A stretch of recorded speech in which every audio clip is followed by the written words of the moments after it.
thing is, I do believe there was talk about these things. I believe if we study history, the Confederates were able to shoot pterodactyls, back in the Civil War, and they spread these things out. Anybody can look it up online. Google it They yourself. spread these things out, and this is a historical fact.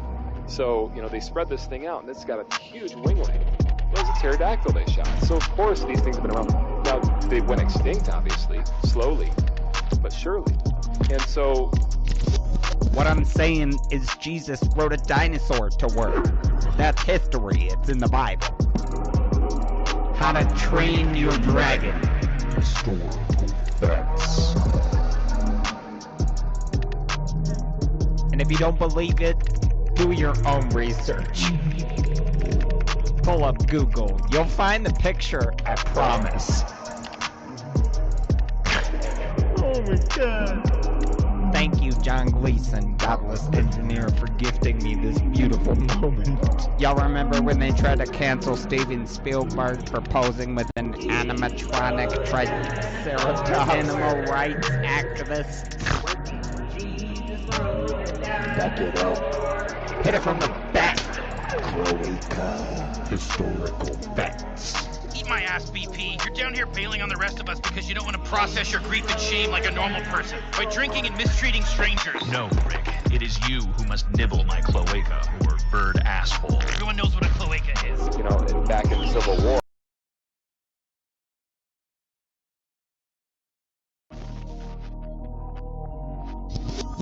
And the thing is, I do believe there was talk about these things. I believe if we study history, the Confederates were able to shoot pterodactyls, back in the Civil War, and they spread these things out. Anybody can look it up online. Google it They yourself. spread these things out, and this is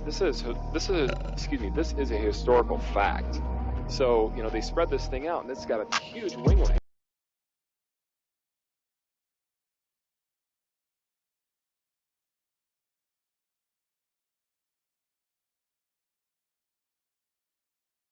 Now they can hear me. What's up, heathens? How y'all doing? Technical difficulties with GE tonight. So sorry about that. Apparently my stream deck is all fuckered right now. So, Daniel M says, David says good night. Notifications. Hopefully it caught it. I don't know. Anyways, Daniel M says, David says good night. He has a tattoo. The in-laws had to tell us. Hey, ain't nobody gonna be fighting over this $5. It's all mine. Sorry about that, honey. For some reason, my volume is set to ear blasting. But now it should be fine. Sorry about that, bae. Anyways, what's up, heathens? How y'all doing? Daniel, tell David I said that's an awesome tattoo he has. I know it's not permanent or anything, but tattoos are cool. When you get an appropriate age, tattoos are cool. But fake tattoos are also cool. Or I won't say fake, non-permanent ones are also cool. Alex says, what did I miss? Looks like GE is graying since I was last here. I mean, I'm always putting on more gray. It's very obvious. So tonight's the first stream with a new computer. I don't often upgrade my hardware, but it's been a while, so I decided to upgrade it. But anyways, what's up, heathens? How y'all doing? Tonight, we're taking a look at a YouTuber / TikToker named Pointless Thorns. It's an interesting name for his ministry. I'm not exactly sure what in the world he's got going on, if it's like an actual ministry or if he's just your general apologist. But in either case, or in any case rather, he is going to be lamenting over atheists, for one, and atheism, saying that atheism is anti-intellectual.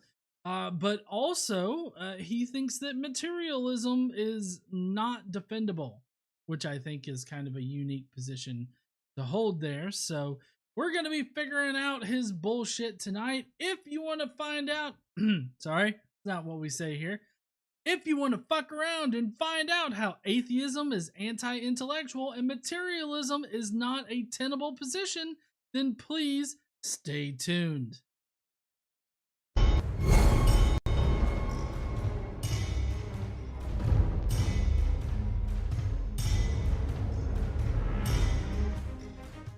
What's up, heathens? How y'all doing? You know, a lot of things are great when they're thick. But you know what shouldn't be thick? Your wallet. I mean, look at this thing. Stop treating your wallet like it's an industrial-sized Swiss Army knife and get yourself a Ridge wallet. Just look at that size reduction. Instead of having a big old thing, now you got a little one. I have to say, I love the low profile of these wallets because then when you sit down, it doesn't feel like you're getting sodomized by a boulder. Also, your cash and cards are easily accessible, so you don't have to stand there and awkwardly sift through the collection of receipts that you keep for no reason. This would be a perfect Father's Day gift, and if you use the code Godless Engineer, then you'll get 15% off your order. They come in over 30 colors and styles, including this forged ember and burnt titanium. Get yourself a Ridge wallet today by going to ridge.com/Godless Engineer. All right, now go on and enjoy your show. So sorry. I've got an urgent low on my sugar. Yeah, I had to get me some sugar real quick, which I know everybody's like, Fatty's eating him some sugar, but you know, I kind of don't have an option right now. Although it's partially, you know, invisible sugar. Yeah, that means it's half the calories, but all the sugar. So wait, this isn't shitty ass science yet.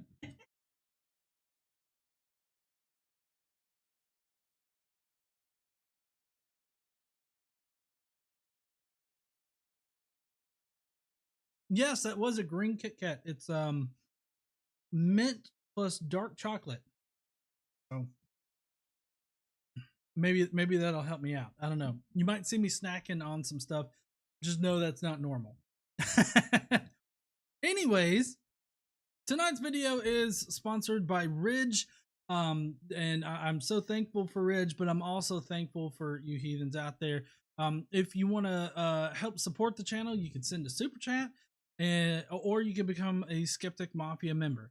In case you don't know, here on this channel, we donate a portion of all the profit we make off of the channel to a good cause that we pick out. We haven't picked our charitable cause, but the way that we go about picking the charities that we donate to, we make sure that they have good like ratings from charity raters like Charity Navigator or other places like that. So we're going to be picking a charity this month, and we will be sure to let you guys know what we pick soon.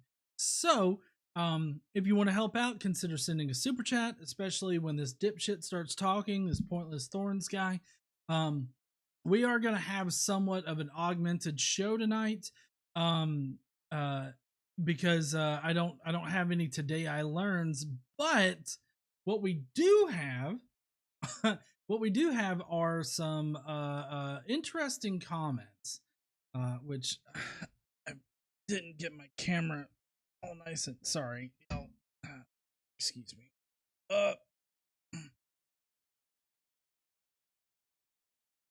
Oh, no. Can't see that computer. Okay. There we go. That's a little bit better. Gets me a little bit more in frame. I hate videos where the person's like not in frame. Anyways, if you're wondering what I'm drinking tonight, it's it's huh? Oh. Cum vanilla? No, this is not Jesus vanilla in here.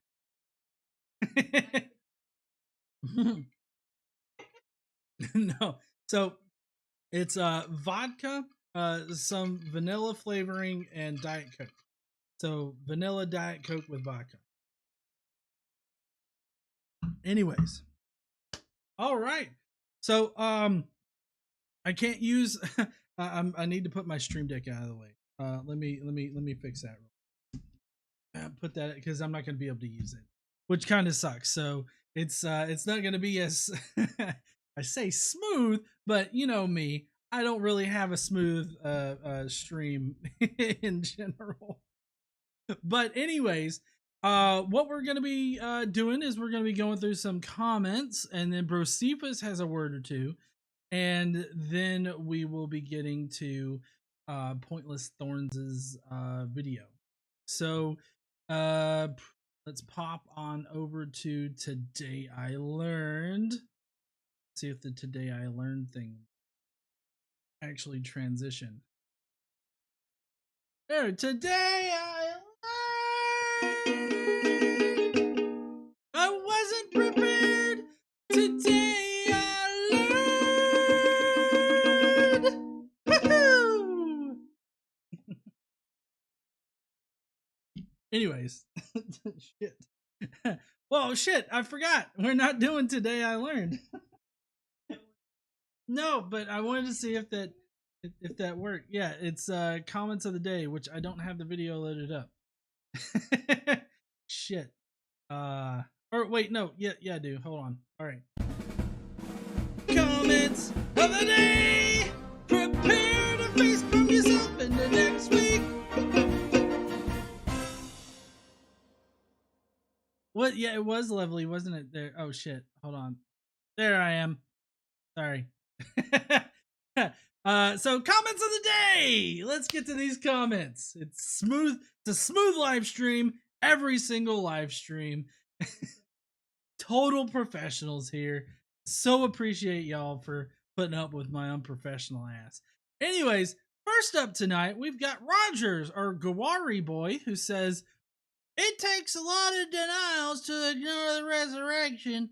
Look at the evidence and see for yourself. Jesus is alive. I don't think that Jesus is alive. Like, let's just assume for the sake of argument that he existed in history. That motherfucker is not alive. And there also hasn't been any proof that he is alive. There's just mild speculations in which people use to logically leap to the conclusion that Jesus resurrected. And that's it.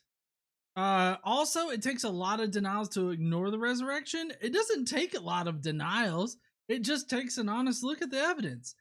We have never experienced a resurrection like that in the past. The evidence surrounding the resurrection is really, really poor.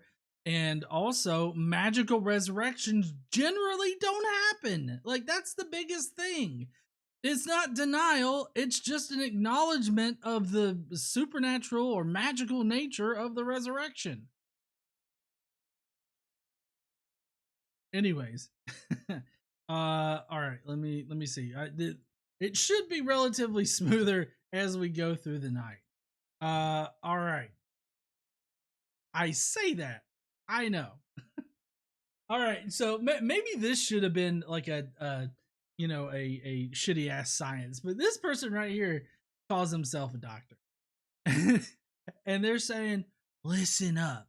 Wait, shit. Background conspiracy. Okay, hold on. Let me get my conspiracy back, because we desperately need the conspiracy back for this. Yes, we do.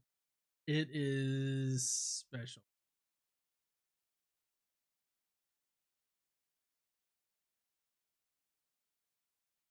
Here we go. Conspiracy.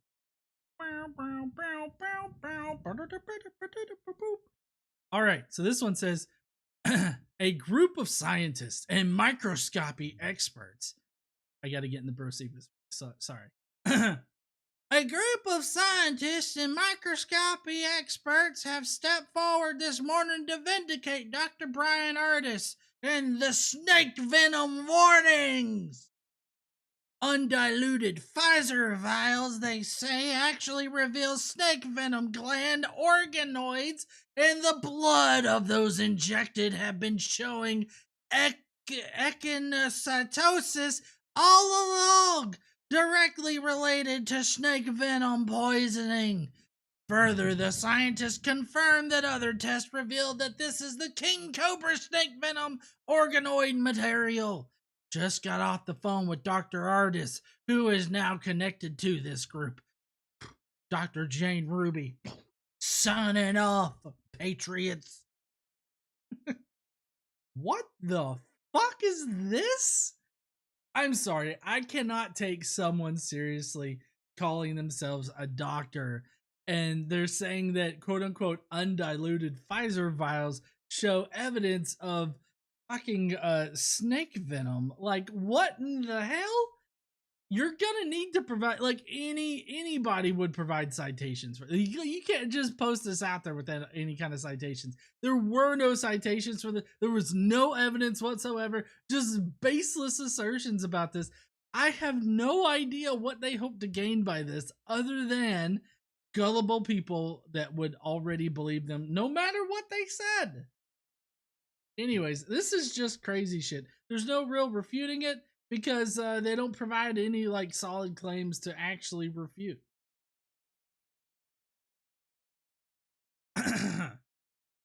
Hey, you ever wondered why a rainbow is shaped like a dome? Well, here's your answer. Dome Earth, motherfuckers! It's Thunderdome, you sons of bitches! Let's see. Let me just show you how easy this is. All right, you go to Google, open up Chrome, and just type in the thing saying, why are rainbows curved?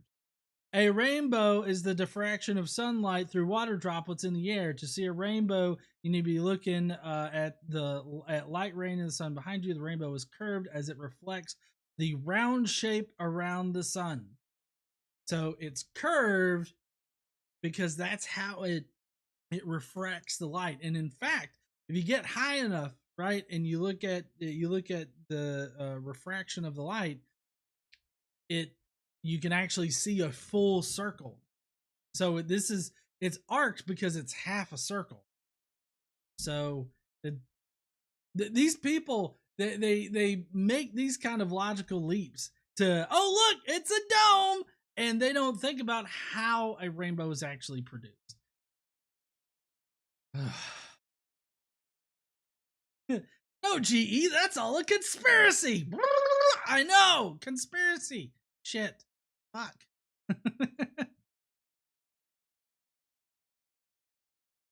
All right, here's some more crazy shit right here. I don't know what to make of this. All right, so it says fear. Low frequency, long, slow wavelength activates very few DNA coding sites. I don't think they know what any of those words mean. They have several circles drawn on the screen which have nothing to do with DNA, and then they have a waveform that follows through it, and then they highlight the points that intersect. None of this has anything to do with DNA. I have no idea why. Anyways, so it says love, high frequency, short, fast wavelength activates many more DNA coding sites.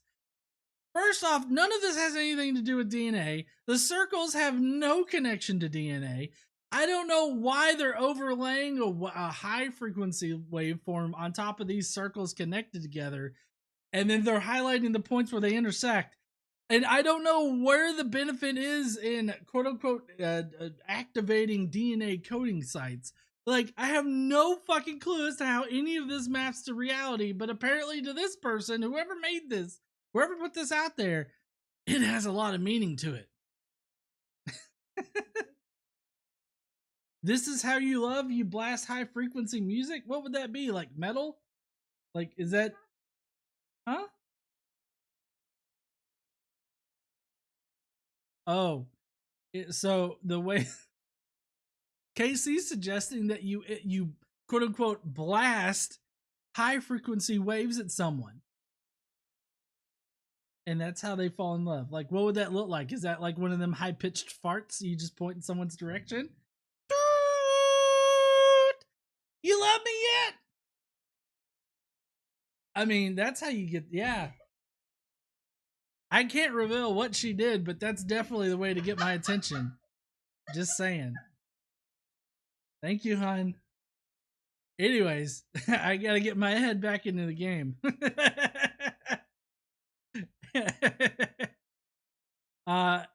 So there's that. Make of what you will. Now this one I've actually done on my TikTok. If you guys don't know, it's just Godless Engineer on TikTok. I mean, it's that simple. But anyways, so somebody put up a video, and I did a response to it that was really simple, but it got a stupid amount of views. I don't even know. I don't even understand fucking TikTok. But anyways, it says, "Riddle me this, motherfucker. If the sun is 93 million miles away, right? Why does it light up the earth but not outer space? Answer me that, science boy."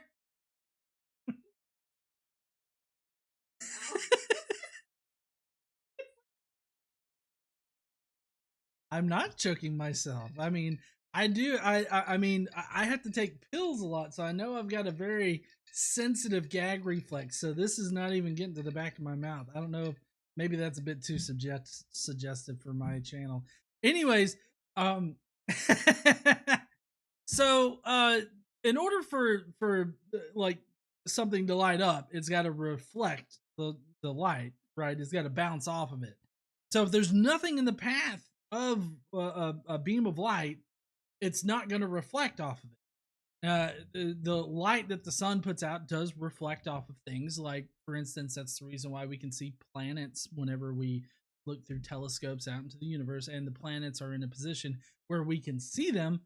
The reason why we can see them is because light reflects off of them. But unless there's something in space for light to reflect off of, you're not going to see any reflecting light.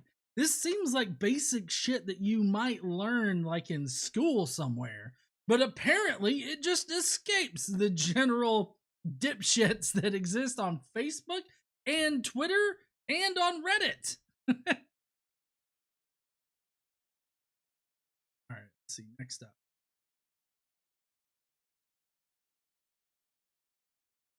Hey, y'all make sure to wrap your pipes tonight so that mine don't freeze. Trust the science. This also works for dicks. You know, wrap it up so that mine stays safe when I raw dog it. Okay? I mean, it's the same logic that they're presenting here. For one thing, they don't understand how disease spread, apparently, because this is supposed to be akin to everybody getting a vaccine, and that helps protect everybody else, right? They don't understand herd immunity. They don't understand how social distancing works, but mostly they don't understand how disease spreads in a population.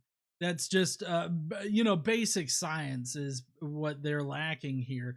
But they think that as long as everybody else wraps their pipes, like in their house, to prevent pipes from freezing, that'll prevent their pipes from freezing. Obviously, that's not how it works, but so this is just a bad analogy here. You can't tell them that, though, because they're too dipshitty to actually understand that kind of shit. Next up, this person. Okay, now listen. I didn't put it too far in this time. Y'all didn't see that. Okay, so we can pick up radio frequencies from 1,500 light years away, but you think they can't read the frequency inside your head? Yeah.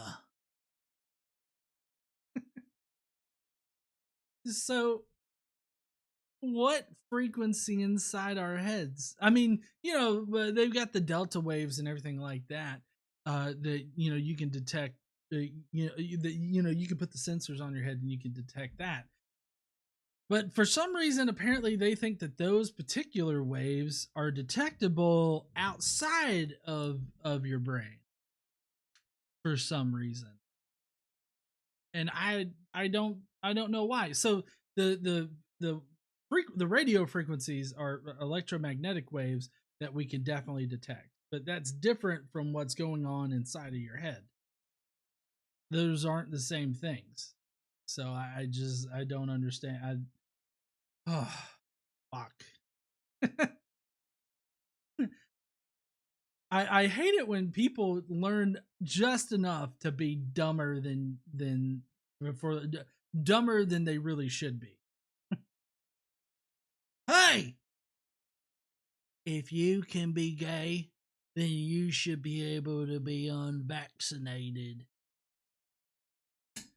Well, for one thing, nobody is, like, as far as the general population goes and everything, nobody's really requiring vaccinations, like, in order to be in America or anything like that. So, I mean, you're fine to choose not to be vaccinated, but that does come with consequences. A lot of people seem to think that you should be able to choose to be unvaccinated and be treated just like somebody that was vaccinated. But the problem is that you're going to have different companies that have different policies. And if you don't follow those policies, then you could be fired or not be allowed to take part in whatever kind of event. These people just want to be able to make decisions without consequences, but that's just not how shit works. Neil604 Atheist says, you guys are pervy. Did you not listen to Kent Hovind? Ray Comfort thinks it too. And no, Ray Comfort just thinks I'm disgusting. But Kent Hovind, he called me a pervert, and we are perverts here on the GE channel, if you guys didn't know. If that's not what you signed up for, then unsubscribe now. Or, don't. Anyways, this person says, oh, I'm on the right side of history. God made the greatest immune system ever. Science didn't. God doesn't create viruses that kill people. Man does.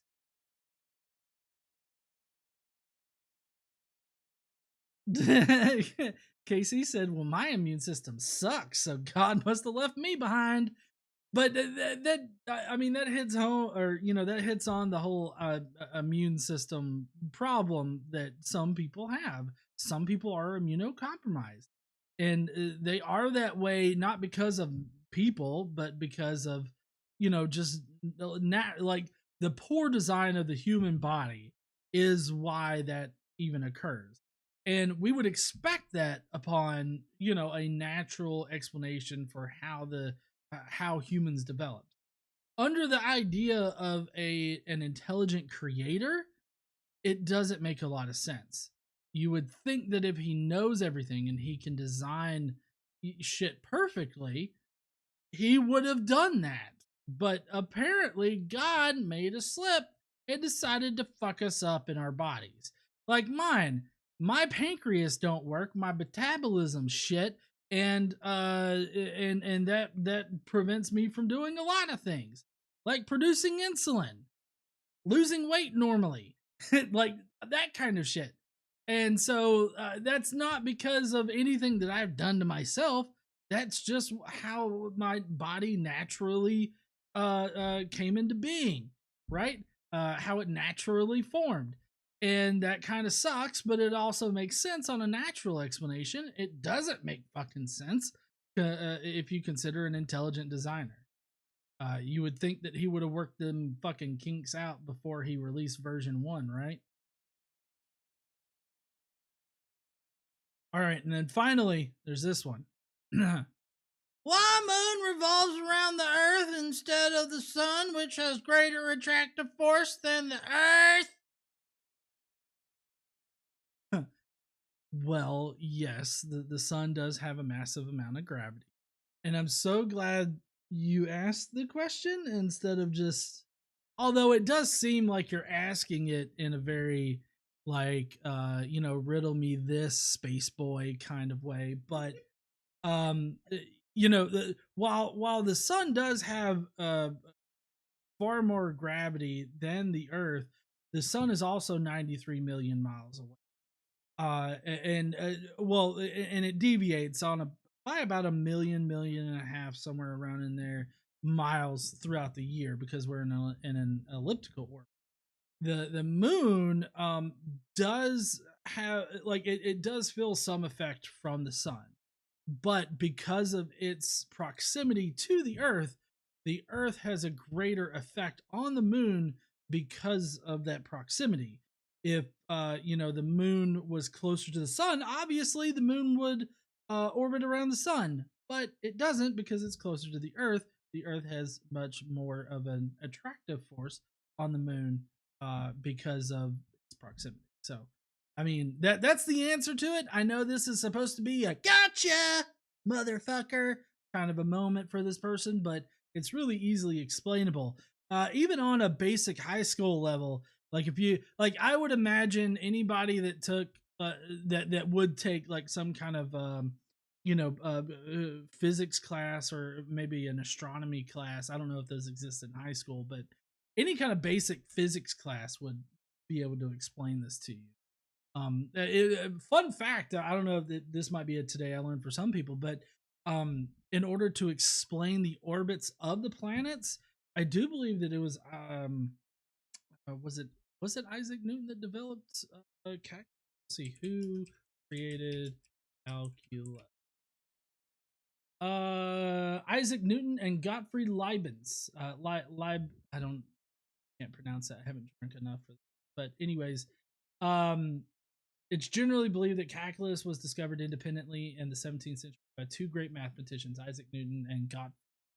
I know Isaac Newton developed calculus in order to explain, the gravitational effect on planets and stuff. So, Newton's laws of motion. That's right, Michael Mesmer. So all right, now I don't know if you guys know what time it is. Do y'all know what time it is? TED Talk time. It's Brocephus time. Brocephus. Yeah. All right, I'm gonna go get him. Here's his intro. Shitty ass science! We're gonna answer some science shit really wrong. I'm coming!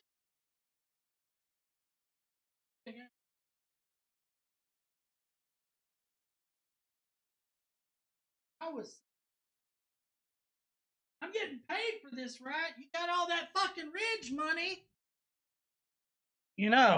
Donating this much only makes me drink more.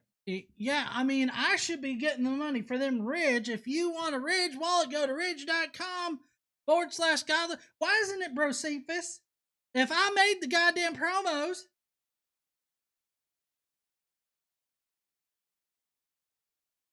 Brocephus. This is pretty fucking easy, I think. Anyways. Hey, if y'all want a Brocephus shirt, he's selling them on his Teespringy story thingy. I think you just go to store.godlessengineering.com and you can get that, or you can get a Ridge wallet or some shit. What? It pays rent? Oh. Well, no, I don't pay rent. No, I don't. I just eat the shit that's here. That seems to be a simple thing. Well, fucking whatever. Okay. Anyways, what am I explaining tonight? Let's see. What are the ants trying to get out of this demonic ritual? Okay, this is pretty easy to explain. These ants, right? They're from Satan, and they're trying to call forth the ant version of Satan. Because I don't know if you guys know this, but there's a version of Satan for every single animal out there, and the ants have one too, and they're trying to create a vortex to drill down into hell and get the ant and Satan out, and they're trying to resurrect the anti-Antichrist Satan person. But anyways, have y'all seen that movie? The book was better, of course, but have you seen the movie called Cell by Stephen King? Well, the book's by Stephen King. I don't know who directed that shitty ass movie, but anyways, in the Cell, it's about how cell phones reprogram your brain to turn you into a zombie, and then everybody starts running around in a circle, okay? And I think that's what's happened here. You've got one central ant right there in the center that's trying to call forth Ant Satan, and then that's A-N-T, not A-U-N-T. Just Satan? No, Satan. Listen, it's not. He's not a fabric. Santan? Oh, I get you. Anyways, so there's one particular ant in the center of this motherfucker that wants to call forth the Ant Satan. Okay, and so Ant Satan's going to come through the vortex, and the one guy is on top of that rock right there, and you notice how it's got all the dead bodies of all the sacrificed ants. Well, those are in the center. Those are, of course, the payment in order to resurrect the Ant Satan. And then all the other ants have to run around it because the one ant in the center is controlling them, telling them to do it. Meanwhile, all of them think that they're totally fucking normal, building like their little ant hills with the tunnels and everything like that. Like they think that it's just a normal fucking day, but it's not. Maybe you should They're quit running drinking all around in that beer, fucking GE. circles. That's what they're doing. Let's see. We have some super chats. We got Jason Colasike saying it does orbit the sun, as does the Earth. Earth is closer, so it also orbits the Earth too. That's a good point that GE, the dipshit that he is, did not point out. That both the Earth and the moon do orbit around the sun together. But I think the point of the question was, why does the moon orbit around the Earth rather than solely around the sun? And that's probably where GE's thought processes were going, because, you know, he's kind of a dipshitty motherfucker himself. So thank you for bringing that up there, Jason Kolsike. Huh? Maybe you should quit drinking all that beer, GE. Y'all both know I think you're both dipshits. And you're going to hell. What? My blankets? Why are you gonna take my blankets? Those are my blankets. What? I mean, they were just here when we moved in. Yeah, they were. Anyway, I mean, shit was here when I got here. Anyways, we got Hoosier Buddy who says, what's really sad is those ants are caught in their own scent trails and often die of exhaustion because they just continue moving in the circle.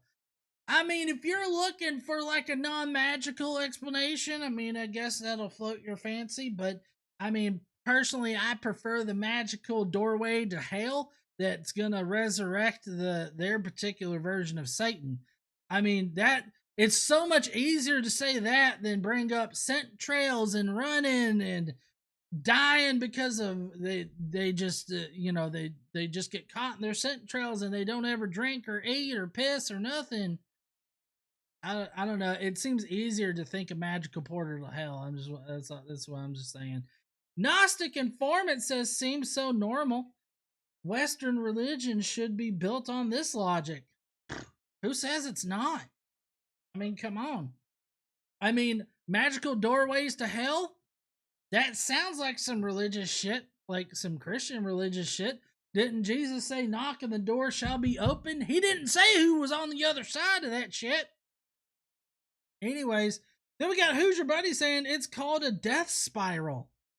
Well, yeah, it would be called a death spiral because the one motherfucker in the center sacrificed all the other little motherfuckers around it, and then all the other ones that are tunneling to hell, I'm sure that they'll run out of steam soon and die. I mean, death spiral seems...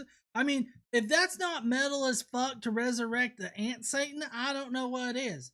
So anyways, I gotta get out of here. I've been rambling way too much. I gotta get back to my blankets before they get taken away from me. And I guess I will see you heathens later. I need to do this shit. It's this one? Okay, bye heathens. See y'all in hell, I guess. I'll be looking down from heaven because that's where I'm going. Y'all are going to hell. Anyways, bye!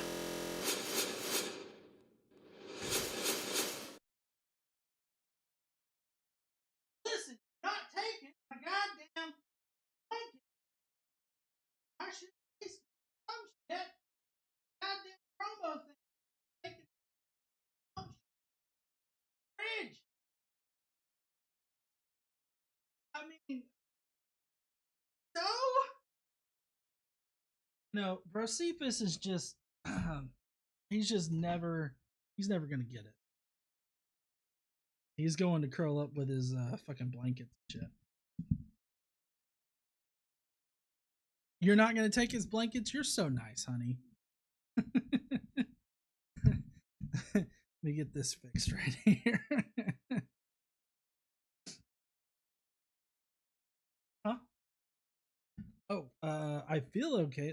That's a good point, honey. I should definitely check my sugar. Nobody wants to see me fall out live on stream. Yep, I'm in the green now. Coming up. All right. So, we need to get to the video. So thank you so much, Who's Your Buddy, for enlightening us on the real explanation for this being the death spiral and stuff like that. I didn't know that, but I kind of figured that it was something to do with like getting stuck in like a scent trail or something. I mean, just what I know about ants, that's where I would have gone. So I'm glad that that's where that's kind of the correct route to go. So no. I'm glad. I'm glad that I could rationally think my way to a somewhat correct answer. So yeah, which I think my been having some trouble with my earbuds lately. So hopefully that's only when I'm editing on Premiere. So I don't know. Let's head on over to the actual response video. Shit. Sorry, I'm not today. I'm learning. It had Okay. So, here we go. All right. This is Pointless Thorns. Pointless Thorns is about to let us know his opinion about atheists, which is not kind. It's not a kind opinion about atheists. But he's got some problems, and so we're going to listen to them. He's also got some problems with materialism, and we're going to hear about that too. So, here we go. What is this nonsense? So I'm lying? You're going to try to tell me that my story is false as if you were there when I was writing out my suicide letter as a nihilistic atheist? No, you lie. So you're either deliberately lying or you're unintentionally ignorant. If you're ignorant, try listening this time. But if you're deliberately lying, you're not even good at it. Yeah, so apparently, from what I can gather from this individual, he was a nihilist and an atheist. And apparently he was going to commit suicide, and I'm guessing somehow Jesus saved him. Whatever. I really don't care exactly if somebody is a religious, has like a religious affiliation or is religious in general. Like, I really don't care about that. I hate that you found yourself, this guy, I hate that he found himself in a position where he was like, I guess, writing a suicide note. I never want anybody to go through that. So, but in any case, this is why I don't suggest, at least starting with the conclusion that somebody was never an atheist. For one thing, it reminds me a lot of what religious people do whenever they disagree with somebody that has a different theology than them as far as Christianity goes, and that's to immediately discount them as being Christian or something like that. Typically, if somebody's like, I used to be an atheist, or I was an atheist for 30 years, unless they give me a really good reason to think that they might be lying, I typically, give them the benefit of the doubt. Like, I don't know why they would want to lie about that other than, well, I mean, people like, Lee Strobel, obviously they're wanting to sell books and stuff, but I don't know if he could be doing it to seem appealing, but I don't see the point in like assuming that he's lying about being an atheist. I typically try not to accuse somebody of doing that. So perfectly fine with, accepting that he was just a little bit of money. Accepting that, he used to be an atheist is perfectly fine. Jason Kolosike says, no true Scotsman. Thank you so much there, Jason. I agree that it would be a no true Scotsman because there obviously have been atheists that, I guess converted to Christianity or converted to Islam. I mean, those people do exist. and I don't see the reason in, denying them, what their experience was. Only they can tell us what their experience was. And like I said, unless they give you a really good reason to think that they might be lying, then it's best just to, accept it. Because whether or not this guy was an atheist, that doesn't matter at all. Like, it has no effect on whether or not I should be an atheist or if I should be religious. It has no effect. So there's no point in it. But anyway, so he was a nihilist, he was an atheist, he was about to commit suicide, and then he found Jesus, apparently. He might have been hiding in the closet. I don't know. Not only does atheist Professor Graham Oppie and others define atheism as the belief that there are no gods, but the Encyclopedia of Philosophy defines atheism as a person who maintains that there is no God. That is, that the sentence, God exists, expresses a false proposition. Timothy, what the fuck ever? Shut the fuck up. Thank you so much there, Who's Your Buddy saying, but don't all the apologists say there's no such thing as an atheist? Which is it? Well, yeah, but that could be a bit of a nuanced position there, Hoosier, because, like, typically whenever an apologist says that, and they were once an atheist, they're looking back at themselves as an atheist through a religious lens. And so I've noticed quite often when people do that, they will characterize themselves in ways that they probably wouldn't have characterized themselves when they were an atheist. And I've seen this a few times. And they simply cannot take off let me borrow. They simply cannot remove the Christ-colored glasses and look at their past selves and their experiences, objectively. They always have to look at them through the lens of Christ, right? And so I can totally see them being like, well, atheists don't exist. Everybody knows God exists. Jesus is his son. You just repress it. And they'll describe themselves as repressing that information. So I think that it definitely could be.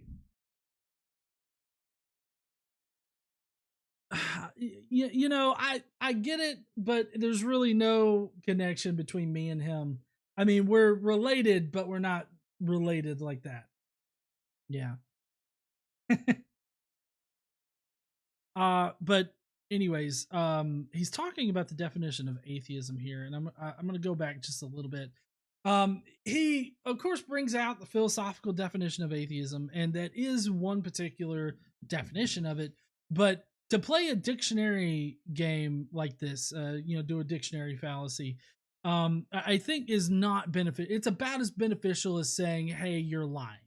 And essentially, he's going to end up doing the exact thing that the commenter did to him.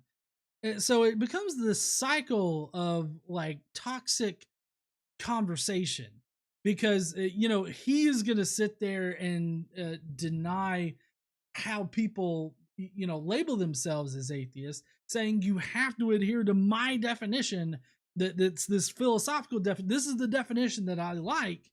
And so that's the one that you also have to adhere to if you're going to have the label. What he doesn't understand is that atheism has a variety of definitions and people mean different things whenever they say atheist. That's why I like to be a bit more specific and say that I'm an agnostic atheist.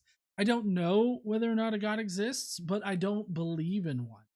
And so it seems to me counterproductive to his point for him to, be told that you're lying about your past and what his experience was, and how he identified himself, and then turn around and then claim that against other people. Like, it seems counter to, it seems antithetical to what he's trying to do here, because he's just going to push people away, just like that commenter is pushing him away. But let's see where he goes with this. In no sense am I an atheist anymore. Now, in the past, I proclaimed that gods did not exist. In order to be an atheist, you need to believe the proposition, there is no God. Well, in order to be an atheist, the only thing that you have to affirm is that you don't believe in any deity or deities. I feel like that's the most generic definition of an atheist. Now, I will say that I don't like the whole lack of belief kind of description. But I mean, that's because there's so many different ways in which somebody can criticize you for that phrase. Maybe you should quit drinking all that beer, GE. There's so many easy ways that people can kind of criticize you for that kind of phrasing, right? And I think most of the time when people say lack of belief, what they mean, you know, that they just simply don't believe. And I feel like that's a bit more of a direct way to describe yourself if that's a position that you take. The fact that you just don't believe, that would be atheist. And then talking about what you know, that would be agnostic or gnostic. And you can apply that to many different things in your life. But in this particular context, it means that you don't know whether or not a God exists. So right off the bat, Pointless Thorns here is trying to paint people into a corner of this one definition of atheism that is not the only definition of atheism. He's playing a dictionary fallacy by appealing to the one specific dictionary and saying that that is the only way that it's defined, which it's not. If you look up atheism in just a general dictionary, it will give you a colloquial definition for atheism, which I think is the way that most people use that word. So I feel like this dictionary fallacy thing is just not going to work out. We got Alif Muhammad, who Alif is is the person who has done all of my little intros, like the Today I Learned and the Comments of the Day. He did up both of those. Hey GE, here's my zakat for the chat, my heathen brother. Blessings upon those ants on their pilgrimage circling the rock. Happy Ramadan. Thank you so much, man. Atheism is the belief that no gods exist. You don't possess a lack of belief. What you're trying to do is defend your belief that gods do not exist. You cannot possess a lack of belief while at the same time possessing a belief that God does not exist. Well, but you see, that's where he's wrong, because people that take that particular position of I don't believe in God do not also take the position that they do believe or they believe no gods exist. Like those are not the same things, right? So you're asserting that somebody is holding these two. Hey, y'all know what? Anytime is a good time for a beer. Who's Your Buddy says gatekeeping is never a good look, especially when you're not even in the group that you're trying to gatekeep. You know, it's like a failed nuke school person trying to, determine who's an engineer. I mean, all that person did was fail nuke school. You can't then say what the fucking engineer is. But anyways, I digress. There's no pent up rage about that. But gatekeeping's not cool. But this guy right here is just asserting that people hold these two positions that are not held by people. And so he's creating a straw man. This would be a straw man fallacy at this point, because he's presenting somebody that doesn't exist as if they do exist, or at least presenting somebody's position that doesn't exist. And he's knocking that down because he can easily knock it down. In fact, it is unnecessary for atheists to pose an argument against God unless they have a belief God doesn't exist, which needs to be defended. It is... Well, no. I totally disagree with that. I cannot believe in your God and also not have, the belief that no gods exist. I can leave it open for any definition of God to exist. I just don't believe that yours does. It's very specific. Like, I get that maybe nuance can escape you, but I mean, fucking come on. Professor Plink Which, if you guys aren't subscribed to Professor Plink, he's got some great videos going out on his channel. 2 Timothy, what the fuck ever? Shut the fuck up. That's yeah. KC says no. Fuck off, Josephus. Anyways, Professor Plink says, "Don't you just love it when the religious try to tell atheists what they are and what they believe? Nothing like being defined by others." Yeah, I know, right? I can't get enough of it. I mean, it seems to happen on a daily basis. It seems. I said seems way too much there. Anyways, so I forgot where I was at with this guy. Yeah. Yeah, I understand, Casey. I don't like him either. God doesn't exist, which needs to be defended. It is inconsistent, it's illogical, and whether you like it or not, atheists have the burden of proof for their worldview just as Christians have the burden of proof for their worldviews. No, I mean, like, I don't have a burden of proof. If I just simply am not convinced by your evidence for your particular God, I don't have, like, the only burden that I have is espousing to you that I don't believe your bullshit. That's the only burden I have. I'm not making a claim that no gods exist. And I can make the claim that your God doesn't exist. And I can defend that, in which I would have the burden of proof then. If I was saying your God definitely doesn't exist, then I would have the burden of proof, but I can meet that burden of proof. If I just simply say I don't believe in any gods, I don't have a burden of proof. So it's very specific to whatever you're talking about here. He's being far too general. It kind of seems like he's mixing up the two, because on the one hand, it seems like he's talking about, you know, atheists in general not believing in a god. But then at the same time, he's confusing that with the specific claim that Yahweh doesn't exist. Because that's where the atheist position can be a bit complicated and nuanced. I feel like it can be that way for any of these positions. But as far as this goes, I can be agnostic on the general idea of God, and I can describe myself as an agnostic atheist. But I can also describe myself as a Gnostic atheist when it comes to a specific definition of God. So when a Christian comes at me with evidence that Yahweh exists or anything of that nature, then you know, I can definitely shoulder the burden of proof for saying that Yahweh doesn't exist. The Bible, and just a very short overview of how I come to that, is that the Bible does not comport with reality. The Bible is very antithetical to reality. Therefore, if the Bible does not comport with reality, then it doesn't describe reality, and so therefore, you know, Yahweh doesn't exist. I still think that there's room for a different definition of a similar God, I guess, to Yahweh, but it's definitely not how the Bible describes him. So if the Bible is your evidence, then, you know, you definitely haven't met your burden of proof, because the Bible doesn't prove that your God exists.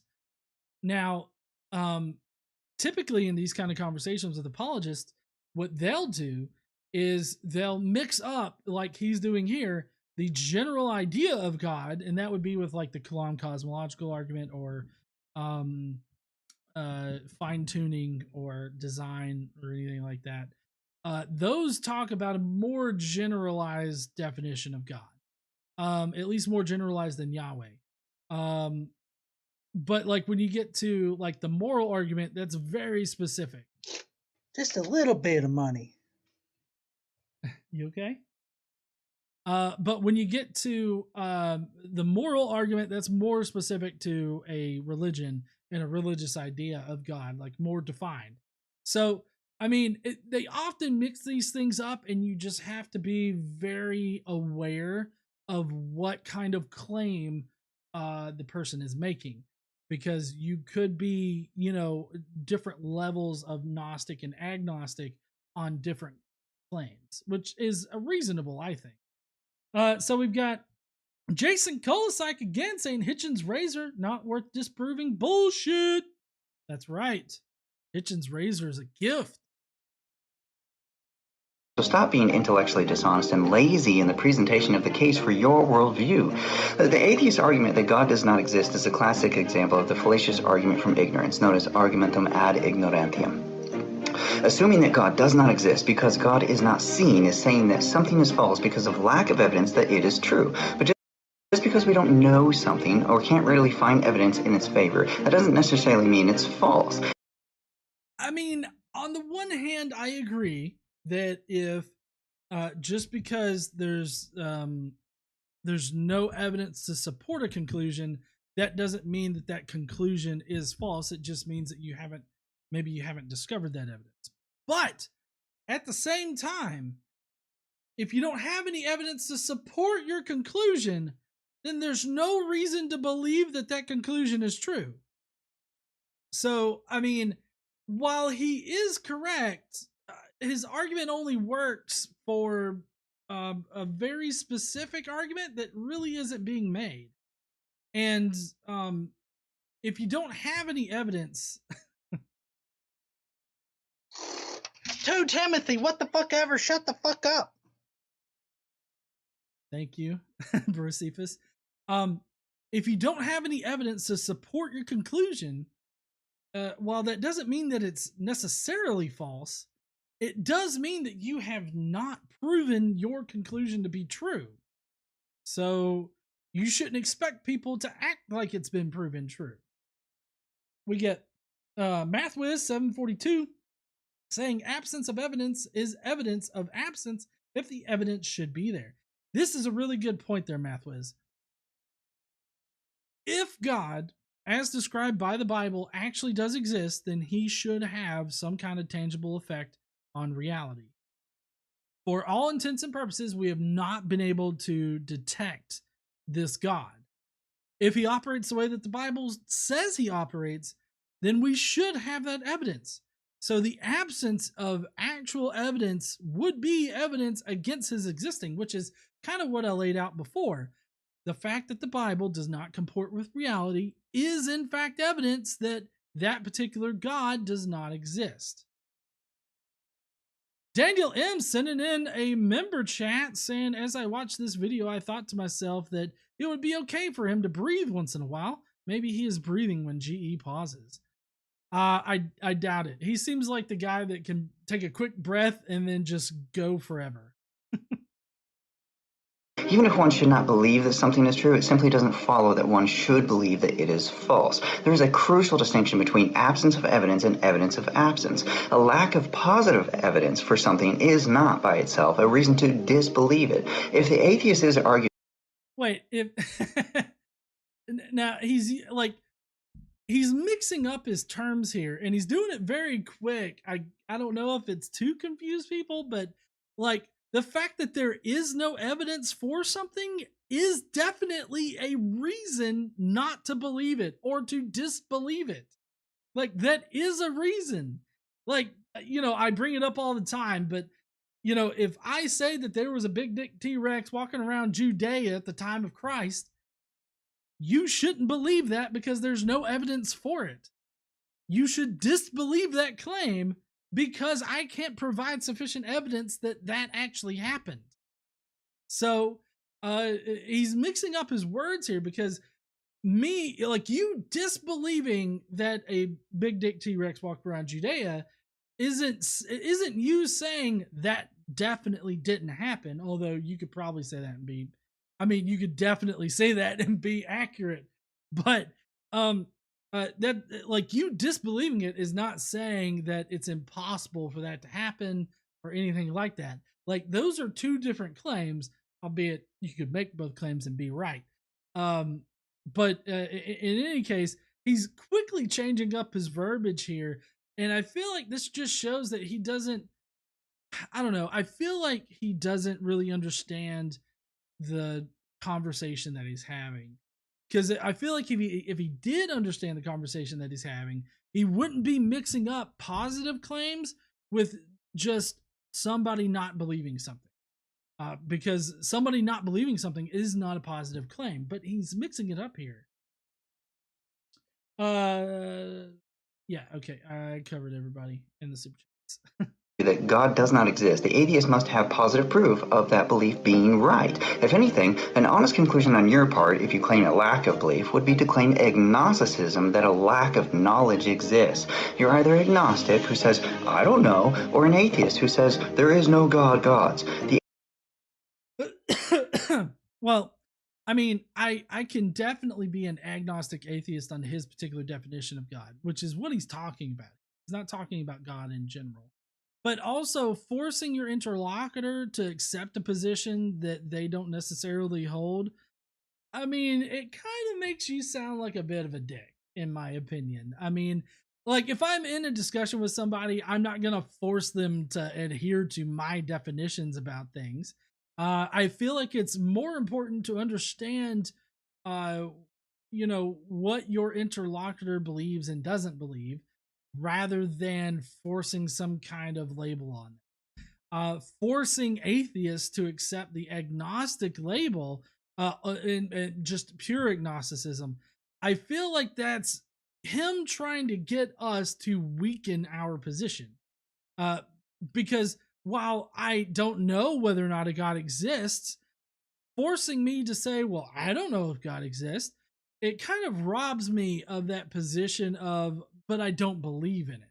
And that's the important part for atheism, is that I just simply don't believe in that God. Whatever you want to label me with for saying that, that's fine. But you can't sit there and force me to take up a pure agnostic label like this. It, like I said, it's gatekeeping, and you're not even in the community that you're trying to gatekeep. And gatekeeping in general is just kind of shit. The atheist argument that God does not exist might be understood as resting on a false dilemma. Either God exists or does not exist. I cannot deduce existence of God with absolute certainty, therefore God does not exist. Now, but that's not, I mean, maybe some people are making that particular claim, but for the most part, people are not making that claim. What he's talking about there is knowledge of whether or not God exists. Right? If you're asking somebody whether or not they believe in a God, then there is a pure dichotomy. You either do believe there is a God or you don't believe there is a God. And then there's the knowledge claim. Either you know whether or not there's a God, or you don't know whether or not there's a God. Or well, I guess that one's not really, I guess that one actually has three positions. Because there's, I know there's a God, there's I don't know, and then there is no God. That would be the three positions. And I guess what is it? Jim Burrows, he says that there's a fourth position of I don't give a fuck, which I think is a fair position. I think that I don't give a fuck is a fair position. So it's a lot more complicated than he's making it out to be, obviously. The argument that God does not exist is intellectually dishonest. So why don't you just admit that you don't know? Why don't you dick, is what KC said. So here's the thing, is that if he actually were to talk to an atheist about all of this, he would understand that most people, I feel like most people would take up the agnostic atheist, I guess label. That would be that they don't know whether a God exists, but they don't believe in one. And I feel like him sort of mixing up all of these different terms just confuses the conversation to the point where nobody's going to know what in the fuck you're talking about. So it becomes pointless.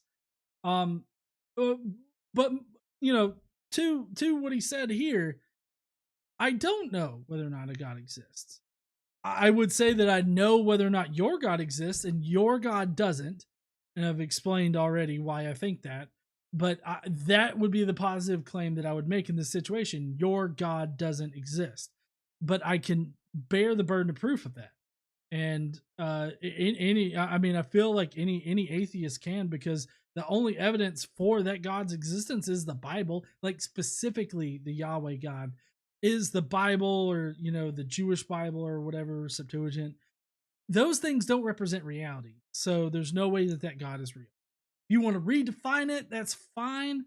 But at the same time, that means that you're having to change your God, and so that the previous God that you had, you accept doesn't exist, so you have to change it, which is actually something that's happened all throughout history.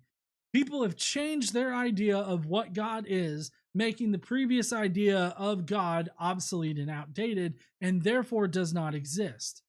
So this guy right here already doesn't believe in the same God that the first Christians originally believed in. So, I mean, I don't know. It kind of, when you think about it like that, it kind of puts it in a new perspective. Josh Pyburn subscribed to talk shit in the chat. Thank you, Josh. It seems to me that you're not an atheist. If anything, you're an agnostic. But because you don't know, it's foolish of you to argue the belief that God doesn't exist. However, I do know because Jesus saved me from myself and he revealed himself to me. Not only that, but there's an abundance of evidence that points to Christianity as being the most reasonable of all beliefs. So a better approach for you would be to ask questions so that you can better understand what you do not understand. I've noticed this in a bunch of apologists out there now. They've started taking up, and I've actually got a clip of one of the a major apologists actually espousing this idea on my GE Shorts channel, which is Godless Engineering /GE Shorts, in case you're wondering. But over there, I've got Jonathan McClatchy, which he's kind of a minor apologist, but anyways. Jonathan McClatchy says that if you don't think that Jesus is the Son of God and that Yahweh exists, then you simply just don't understand the evidence. And that's exactly what he is saying here. He's saying that if you don't believe Yahweh is God and Jesus is the Son of God, then you just simply don't understand the evidence. And that's total bullshit. Any atheist can tell you why they don't believe Jesus is the Son of God, or why they don't believe that God exists, Yahweh exists, more specifically. We could tell you why, and that's primarily because nothing about that God comports with reality, despite you saying that there's so much evidence for it. So it literally makes no sense for you to be like, you just don't understand the evidence. Nah, bro, I understand the evidence. It's just shitty. Though it's evident that you do lack knowledge and understanding, it's evident that you do not lack a belief because you're trying to defend your belief. But you keep contradicting yourself because you say you don't believe what you do believe. So which is it? Do you believe that God does not exist, or you don't know? But I do know. So if you don't know, ask questions. But if you claim that God doesn't exist, stop being intellectually dishonest and present your case.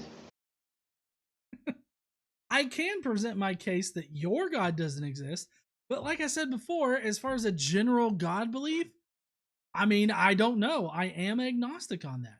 We got Germania. Here comes the gravy train. On the gravy train, saying Godless Engineer is fire. Thank you so much there, Germania. But he did a lot of fast talking there right at the end. But I feel like what it essentially boils down to is that he wants to paint atheists into this corner of making a positive claim that no gods exist. But when we say that God doesn't exist or make that particular positive claim, it's usually for a specific definition. Like Yahweh doesn't exist, or Zeus doesn't exist, or the Islamic God doesn't exist. Allah doesn't exist. Like, those are specific definitions of God that we can definitely shoulder the burden of proof in order to prove that they don't exist. And it's quite easy to show that they don't exist. So, there's that point. And then there's the point about remaining agnostic on it. And I don't claim to know everything in the universe. I don't think that we'll ever know if we know everything in the universe. And so I remain agnostic on the God question in general. And so it's quite funny that he's like, hey, if you don't know, maybe you should ask somebody. It's like, well, holy fuck there, Pointless Thorns.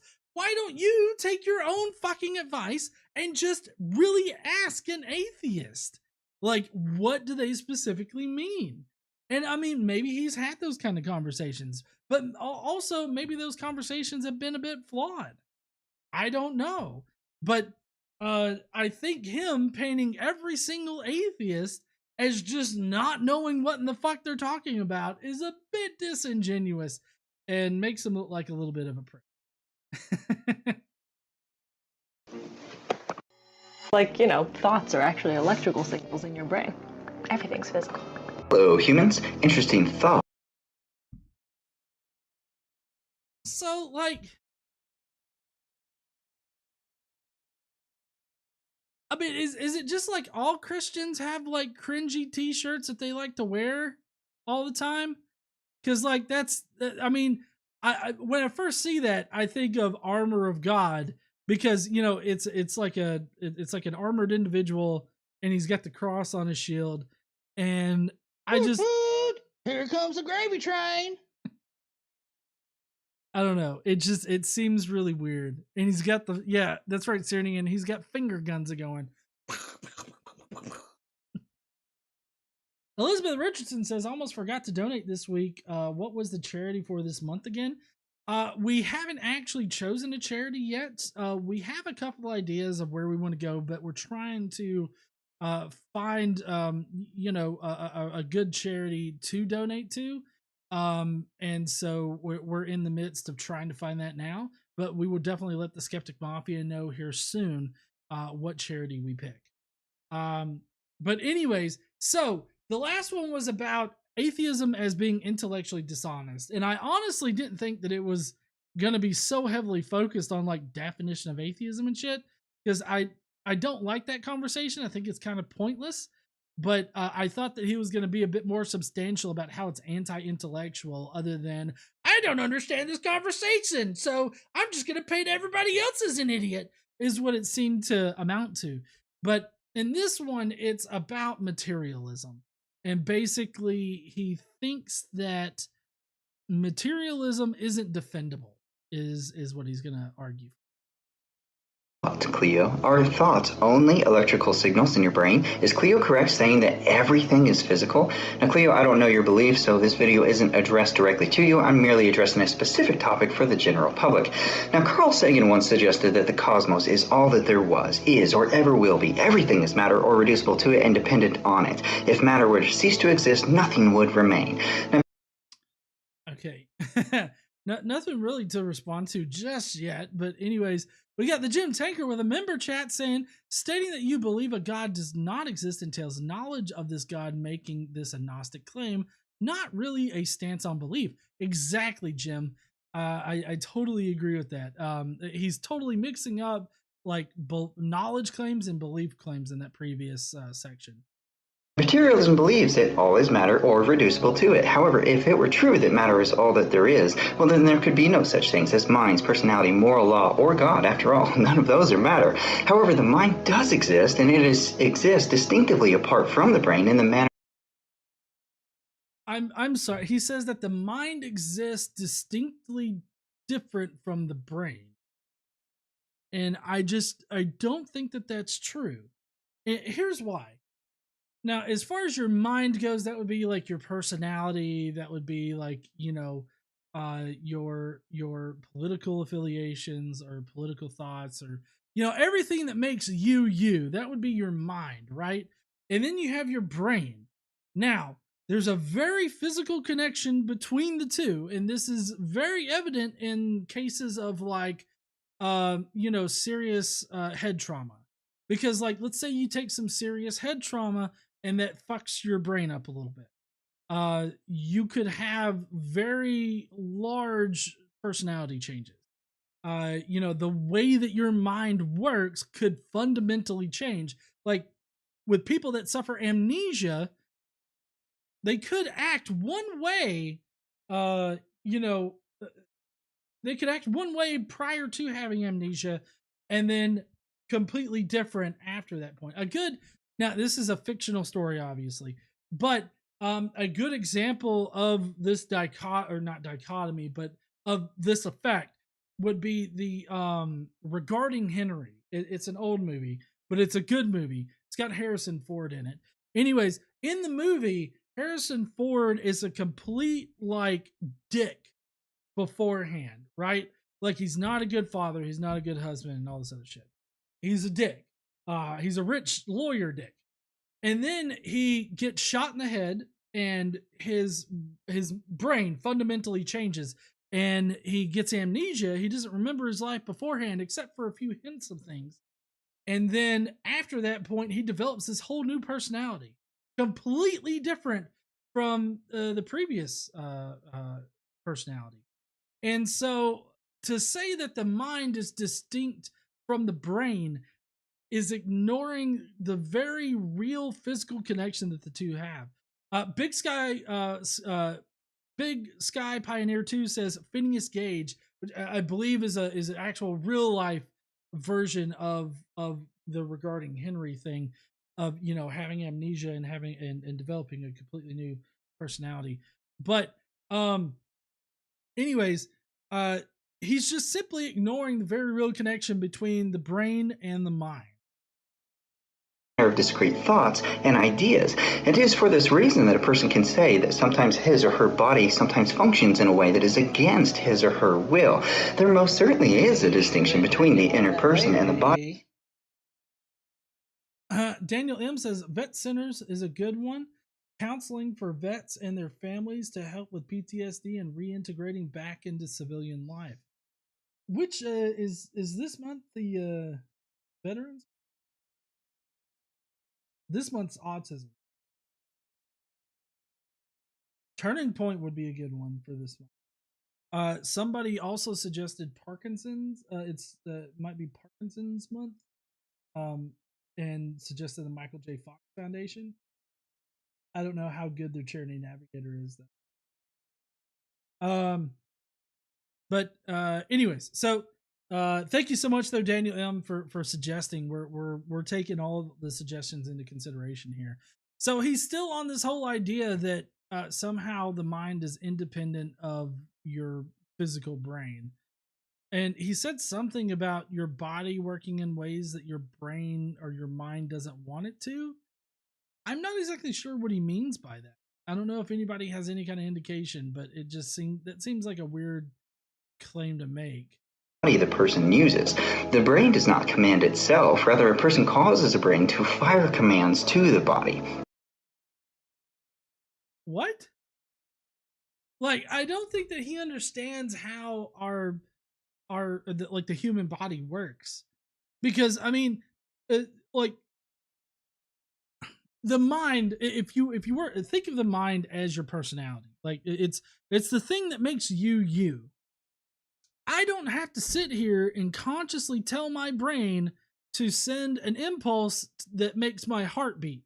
Like, I don't have to sit here and think about my heart beating every minute.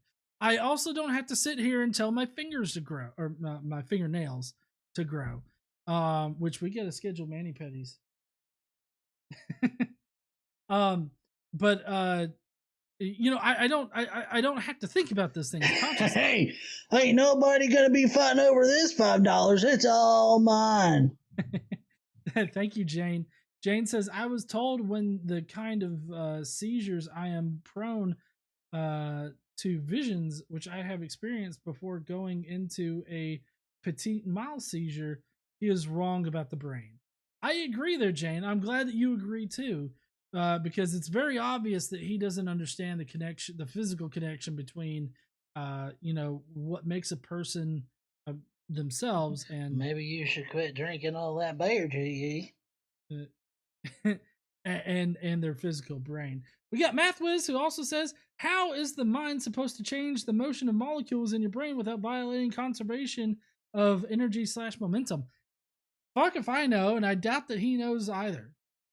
But he's basically saying that your mind, like your personality, has to tell your body to do all of the things that it just does, not subconsciously. I forget what the word is for the basic like things that happen in your body. That you know, I forget what that word is. I'm sure that somebody's already corrected me in the chat there, but you know,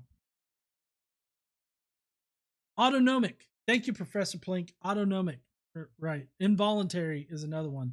All the involuntary shit that happened. And autonomic. Materialists say that when a brain dies, consciousness ceases at the same time. However, this argument assumes that consciousness is a physical function and that mind is a function of matter, but there is no proof for such an assumption. I mean, I feel like there is proof. I mean, like, talking about Phineas Gage and like the regarding Henry movie and just that particular phenomena that happens, I would think that that would be evidence of the physical connection between a person's mind and their physical brain. I mean, our physical brains are where our minds reside, like our personalities and shit. And the way that our brain operates affects our mind and how we develop as a person. Like the chemical interactions, like for instance, the people that are clinically depressed, their mind doesn't like adjust how much. Like I can't just sit here and tell my brain to produce more of the feel good shit and less of the feel bad shit in my brain. Okay, like I can't just sit there and tell my brain to like work appropriately. Okay, and so it amazes me how much of science he's actually ignoring with this, which I don't know if he means to ignore it or if maybe he's just ignorant of the evidence, but it's painfully obvious that he is ignorant in some kind of fashion of the evidence. How can I know that I am nothing more than my brain unless I am more than it? I cannot analyze my brain in a test tube unless I am outside the test tube. The fact is we can't locate, weigh, and die thoughts as we can physical objects. Dario Luna says, I'm agnostic about the existence of KC because the only... Maybe you should quit drinking all that beer, GE. Because the only weak evidence is her laughter in the background, but maybe GE has fabricated the evidence. I mean, we do have a podcast that goes out every Tuesday where she's reading the Bible. And then, we have a podcast for the Skeptic Mafia members where we interact with the most recent, like, political stuff. And there's a playlist of Casey on our channel here, and on Casey's channel she has like linked different videos that she's been in, so I mean there's pretty good evidence she does exist. But thank you, Dario Luna, sending in a super chat. So as far as his whole thing that he's spouting here in this particular section, I mean he's losing me a lot. And I'll tell you why. He's losing me because he's like, there's no way that our brain, our physical brain and our mind can be attached, because how else would we analyze our physical brains if they weren't different?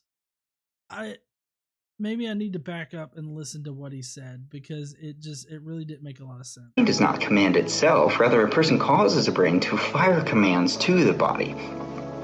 Materialists say that when a brain dies, consciousness ceases at the same time. However, this argument assumes that consciousness is a physical function and that mind is a function of matter, but there is no proof for such an assumption. How can I know that I am nothing more than my brain unless I am more than it? How can I know that I'm nothing more than my brain unless I... For such an assumption. How can I know that I am nothing more than my brain unless I am more than it? How can I know I am more than my brain if... How can I know that I'm not more than just my brain unless I am more than just my brain? How does that fucking work? I don't know. That just seems like fucked up, unsound logic right there.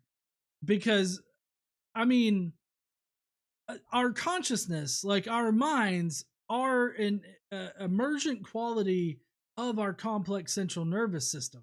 So our physical brain produces our consciousness in our minds. So I don't know where he's going with it. Like I feel like he's trying to explain something that he doesn't understand. He didn't understand the atheist position, and he tried to explain that. Now he doesn't understand what the mind and body and all this other shit is, and he's trying to explain it, and he's just utterly failing. Like, I don't know. Maybe I am just like too stupid to understand this particular argument, but it just seems like a lot of word salad to me, and he's just throwing a whole bunch of shit in there to confuse his audience into thinking that he is somehow smart. Maybe I don't know. I mean, y'all be the judge. Am I just too dumb to understand this argument, or is he just not making sense? I'm not dumb. Casey votes not dumb. Okay, Casey's is the only one that counts. I cannot analyze my brain in a test tube unless I am outside the test tube. The fact is we can't locate, weigh, and die thoughts as we can physical objects. It reveals the inadequacy of a view identifying the physical with the mental soulish, or reducing the mind soul to the physical. So I feel like what he's saying here is that because thoughts and feelings and all that are not physical objects, that means that they are distinctly different from your physical brain. And I mean, thoughts and feelings aren't physical objects, but they are products of our complex central nervous system. So while they're not physical in nature, they have physical reasons for existing, if that makes sense. Now, brains just don't have the same properties that minds or souls have, and minds don't have the same properties that brains do. Therefore, the mental can't be identical with the brain, or even produced by the physical brain. In fact, the materialist theory is not made up of matter. That is, the theory about matter has no matter in it. The idea that all is made of molecules does not itself consist of molecules. I mean, all of this is just word salad. Like, I don't even know what there is to refute, because I mean, he's just saying, oh, the thoughts and feelings aren't physical items, so they're different than the brain, and the physical brain can't explain why thoughts and feelings exist, but the physical brains do explain that. Like, thoughts and feelings don't exist outside of brains or complex central nervous systems. So, I mean, like, they are wholly dependent on a physical brain existing in the first place, making the physical brain the reason why they exist. I need more liquor for this, because I'm out. For the thought about all matter must itself stand over and above matter. Even the materialist speaks of personal thoughts, but if strict materialism were correct, there could be no discrete thoughts. There would be a mere stream of electrons or some other material particle. Only. I feel like this totally ignores what thoughts are, because thoughts are a product of the complex nature of our central nervous system. Like, that's what thoughts are. I mean, they are neurons firing. They are the complex interactions that occur between brain cells and the biochemistry that happens within our brains. Like, I mean, obviously, I'm not a neuroscientist, right? I don't have any kind of training in that, so take my opinion for what you will. But I feel like it's a fairly reasonable and logical position to recognize the complex nature of our central nervous system, the complex interactions between neurons and the chemicals within our brain, and understand that is the complex interactions of all of that is what produces, like, our thoughts and feelings. We can actually quantify feelings, and I'm sure that there's a way that we can quantify people having thoughts. In fact, CT scans or MRI scans. Sorry, I think maybe it's MRI scans. Those actually can quantify thoughts, because whenever you see a study of people doing MRI scans on people to determine, you know, what part of the brain activates whenever they see a certain image, right? There are those type of experiments out there. You can quantify a person's thoughts by looking Timothy, at those. what the fuck ever? Shut the fuck up. You can quantify a person's thoughts by looking at those kinds of scans whenever they're shown some kind of stimulus. So, I mean, both of those are, all of this is quantifiable, like physically, like empirically, we can quantify all of these things.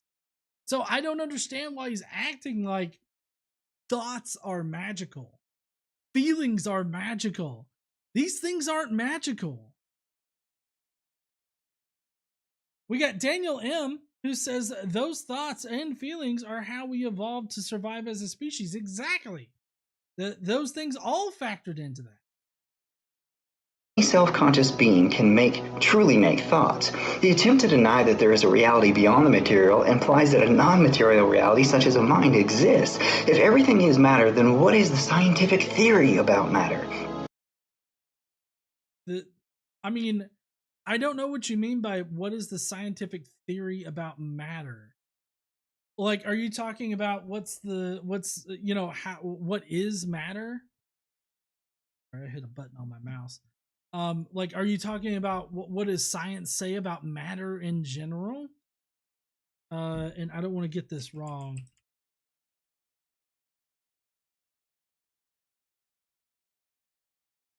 Let's see.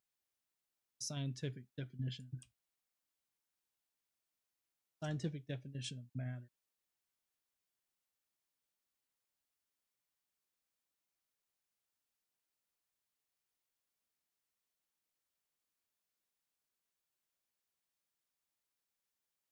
Matter, material substance that constitutes the observable universe and together with energy forms the basis of all objective phenomena. Anything that has mass and volume and occupies space. Like, I mean, is he asking what matter is? I mean, I don't know. Because, I mean, he's like, what's the scientific theory about matter? And it's like, well, I mean, science can explain what matter is. Is that what you mean? See, this is why I think that he doesn't know what in the fuck he's talking about. Because he asks questions that just don't make sense. C.S. Lewis, quoting Haldane, wrote, "If my mental processes are determined wholly by the motion of atoms in my brain, I have no reason to suppose that my beliefs are true. Hence, I have no reason for supposing my brain to be composed of atoms. In conclusion, materialism cannot account for minds, personality, or moral law." Science can't account for moral law? For one thing, there's no moral law. Like, we have moral foundations, and science can explain that.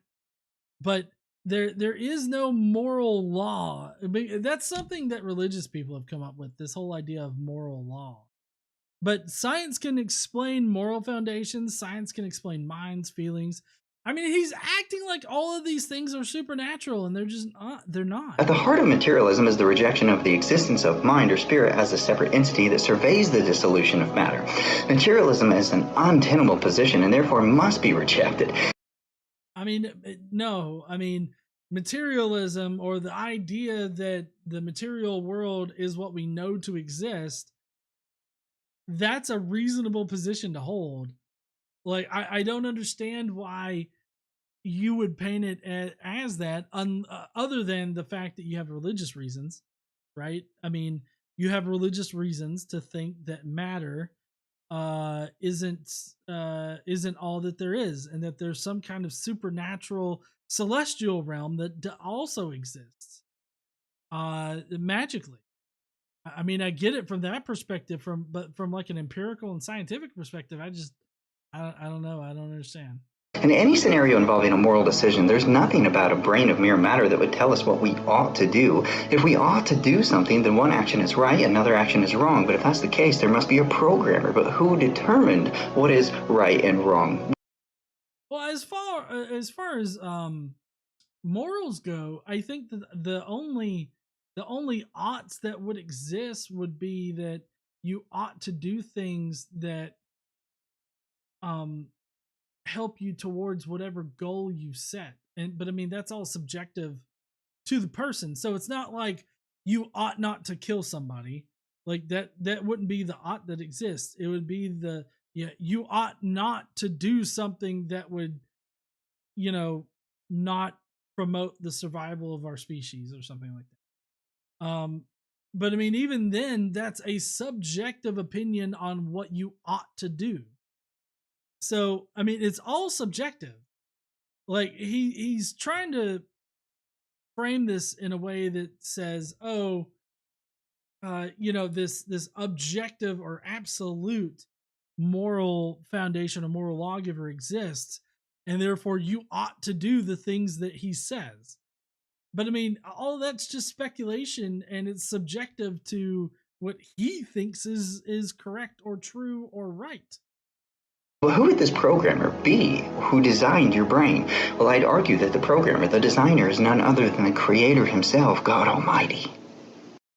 Well, specifically, you're talking about Yahweh, right? So you need to get that straight. But also, even if there were a designer that did all of that, it doesn't necessarily mean that it was your particular God that did it. It could be some other ambiguous God. There's a plethora of different combinations of things that it could be. So it's not necessarily, either your way or the highway, I feel is what he's saying. Oh, man. Anyways, all right, let's see. Let's get back to our main camera here. All right, heathens, well, we're about to go into the Skeptic Mafia comments. If you guys don't know, if you're part of the Skeptic Mafia at the mafioso level, then you get to leave comments on the video that we cover on Friday nights. And I end up reading them live on the show and interacting with you and everything like that. You get personal interaction with me, my thoughts on your thoughts on the video. So if you want to have that kind of privilege, then join the Skeptic Mafia at the mafioso level. Otherwise, I hope that you guys... Donating this much only makes me drink more. Mathwiz says, if God created morality, that still would make morality subjective. It's just that God would be the subject. I can see that. Yeah, I think that morality inherently is subjective because of our human condition. So I would totally agree with that as well. But if you're going to be leaving out right now, I really appreciate you guys being here, watching. It helps us. Watching our videos helps us donate to charity. We're looking into several of the charities that you guys looked at tonight or mentioned tonight. We'll be telling the Skeptic Mafia soon where a portion of all the proceeds from GE are going to be going this month. But if you're going to be leaving out right now, I really appreciate you guys, and I hope that you guys have an awesome weekend. Saturday, tomorrow, I am actually going to be doing a Magic the Gathering thing, going to a pre-release event. So that's going to be fun. And I can't wait for that. It's New Capena. I don't know. Anybody if you're in the chat and you play Magic the Gathering, let me know, because I'm going to be doing a thing tomorrow for that. But next week, we've got some great videos coming out. We've got Pastor Kyle Bailey. I don't know if anybody from TikTok knows who that is, but he's a apologist that has been he's got a significant following here on YouTube as well as TikTok. So we're going to be looking at him, and we're also going to be looking at Sean McDowell and Kirk Cameron. I managed to get it through the reviews, so we're going to be looking at them next week. But anyways, I hope that you guys have an awesome night, awesome weekend, and everything like that. And I guess I will see you guys next week. Don't forget to stand up, use your voice. Bye, heathens. But don't go, because we're getting to the Skeptic Mafia comments. Booyah.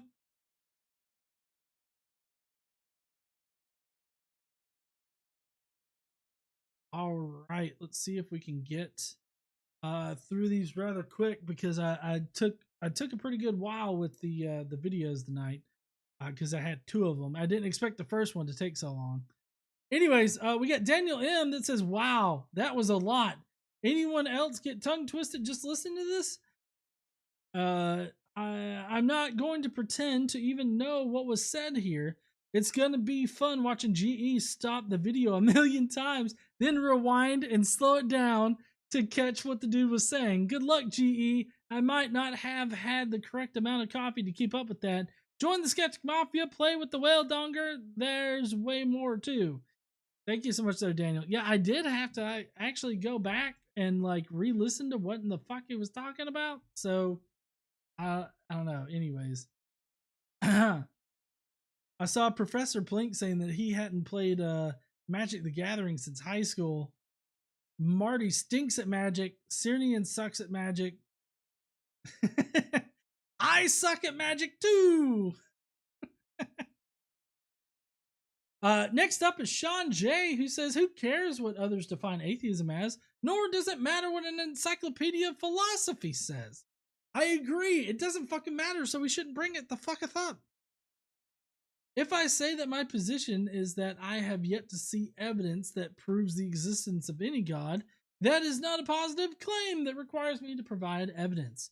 This is usually restated that I lack a belief in any gods. In the same way, I lack a belief that unicorns exist. Until such time as someone trots out a unicorn, I'm under no obligation to prove that unicorns do not exist. I agree with that assessment. Yeah, you don't have to. Anyway, the first video of this idiot goes to a gish gallop away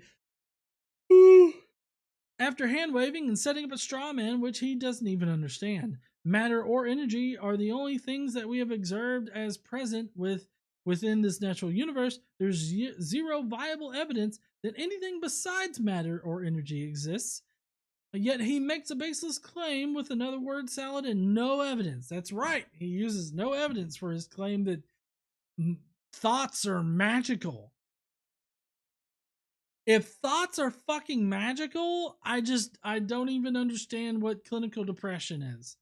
That's not magical shit. Hello world from Command Cyborg. He says, "What the fuck is this?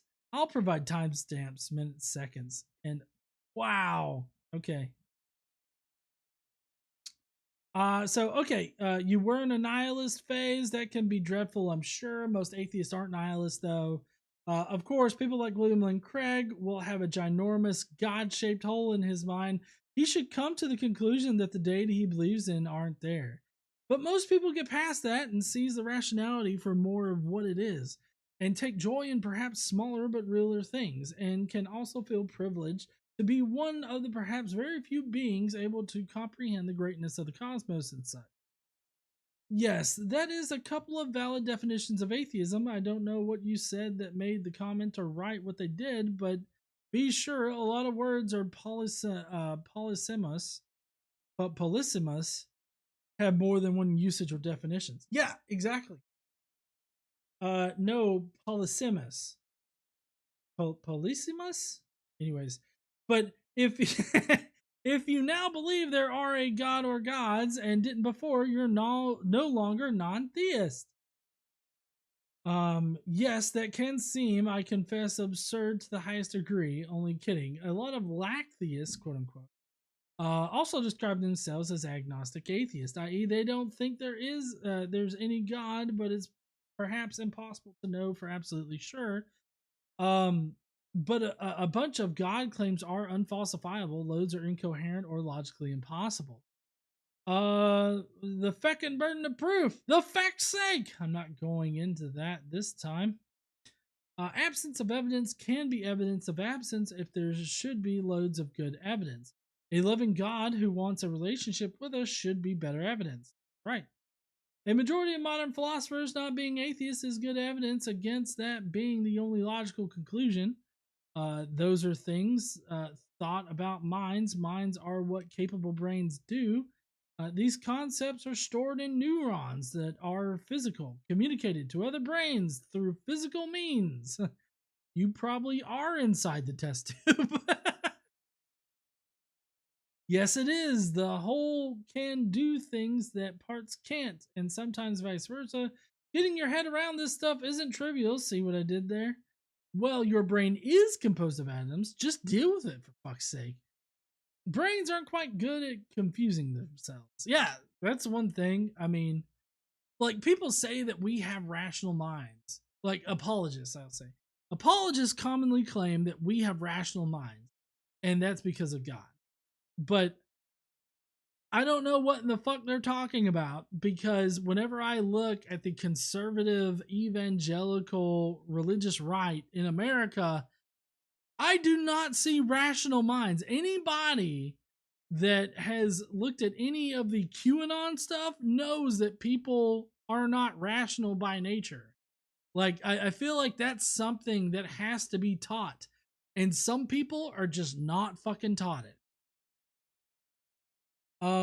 635. But alas, you aren't good at incantation, as your supposed god is claimed to be. Finally, it's over. Let's celebrate with a whale peen. Smash all the buttons, ring a ding. Ring the ding, become mafiosos. You get to vote on what we watch on Friday, and GE reads our comments. Amazing! You know, like, what's that dipshit's name?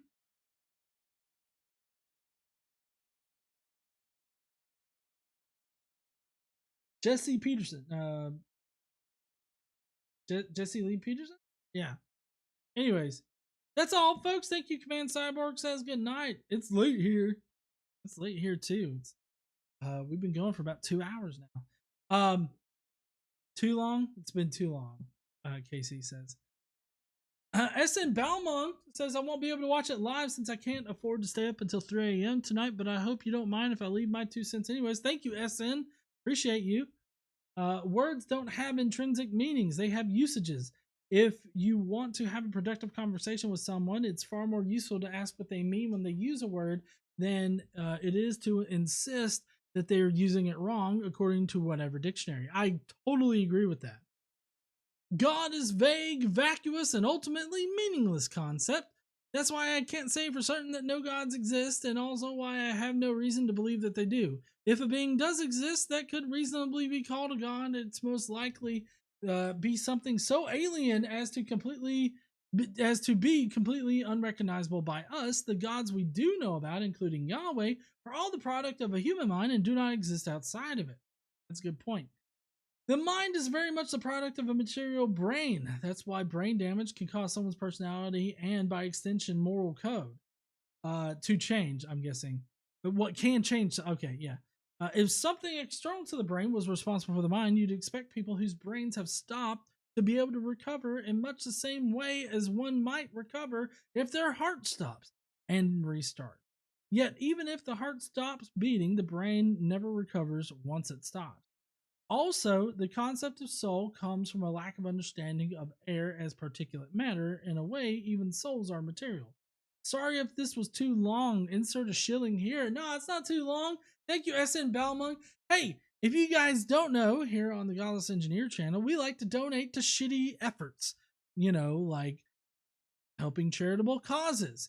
And one way that we can do that is by you guys joining the Skeptic Mafia. You get a lot of great perks. You get emojis in the side chat that people are using. Mainly Jonathan Hanachek. Jonathan likes to use the emojis. But you can also get a podcast. You get a lot of great stuff. Now, admittedly, here lately, it's been a little difficult for us to produce the podcast. But that's been because of various issues that we've had. So we're going to get back on track with that soon. There's also a monthly hangout that you can be a part of. So we've got a lot of great shit going on over here at Godless Engineer. It's not just all dick jokes and shit.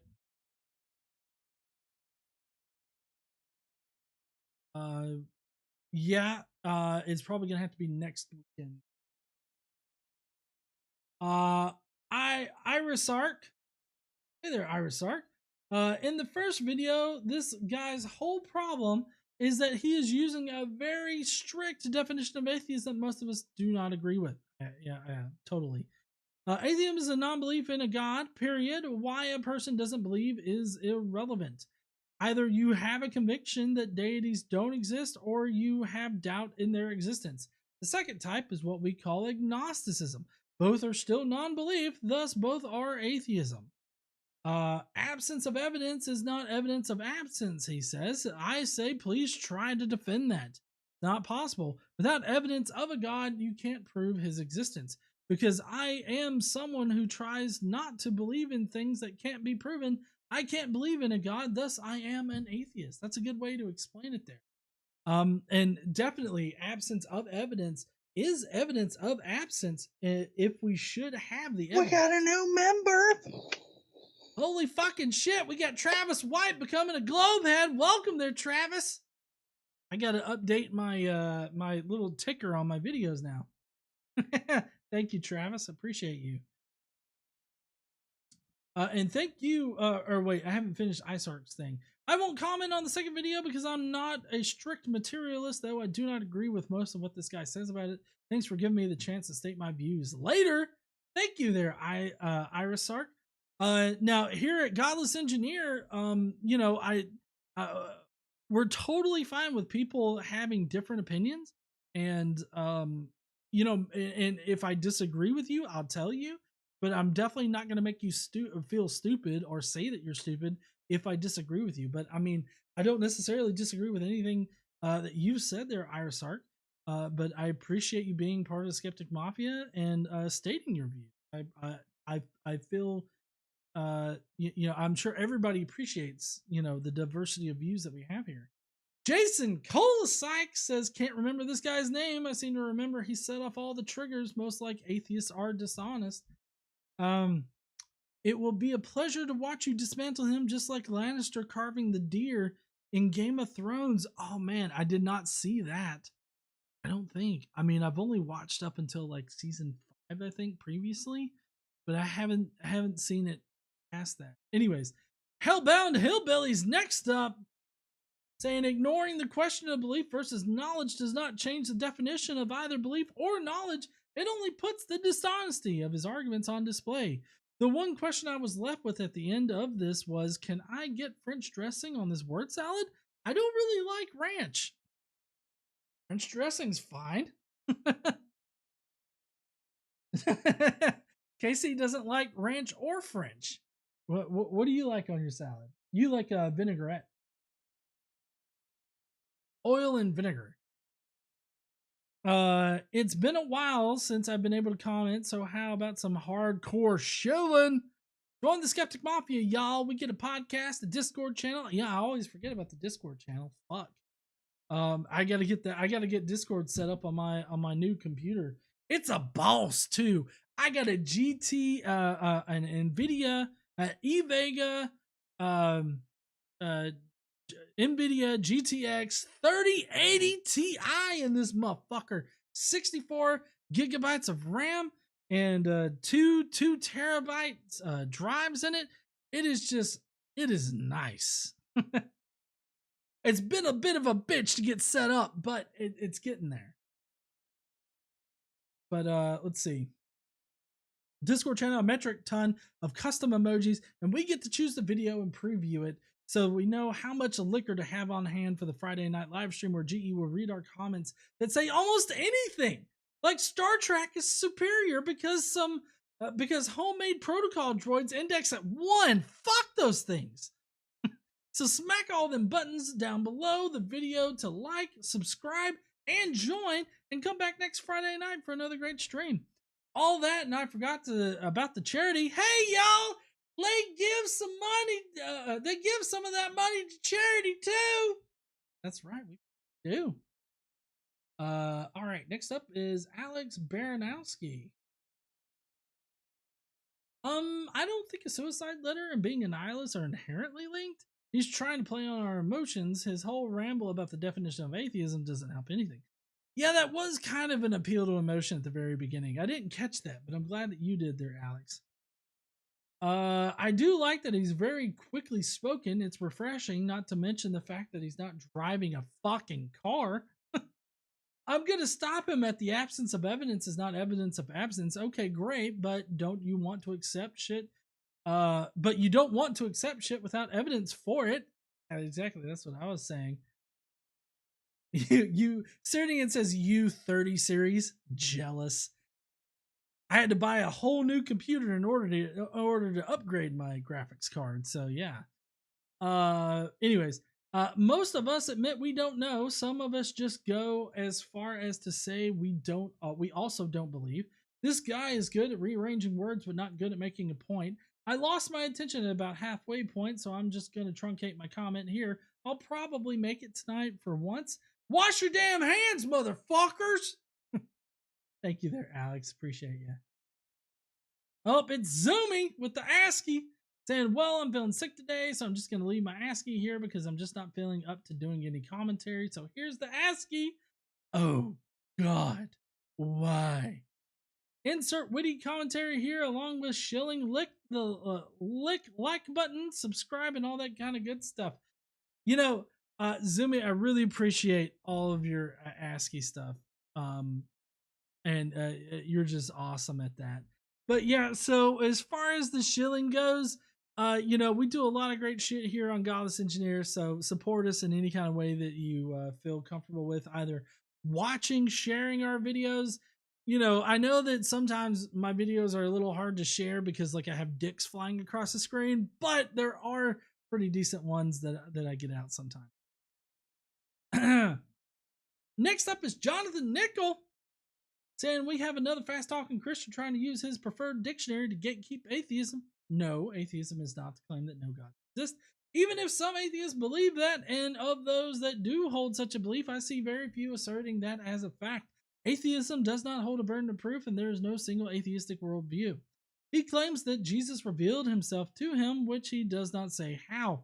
Well, obviously, it's lifting his like pants up, or maybe his shirt, or whatever kind of gown he's wearing. Revealed himself. Dangled his stuff right in front of him, maybe. I don't know. Just had to throw dick in there somehow. He mentions evidence for Christianity, but does not show it. He asserts knowledge he fails to demonstrate. He promotes himself as an authority that we need to learn from. In short, we are not the ones being intellectually dishonest as he asserts. That's true. Video number 2. Thoughts are indeed the product of brain activity. We can hook someone up to an MRI and measure them.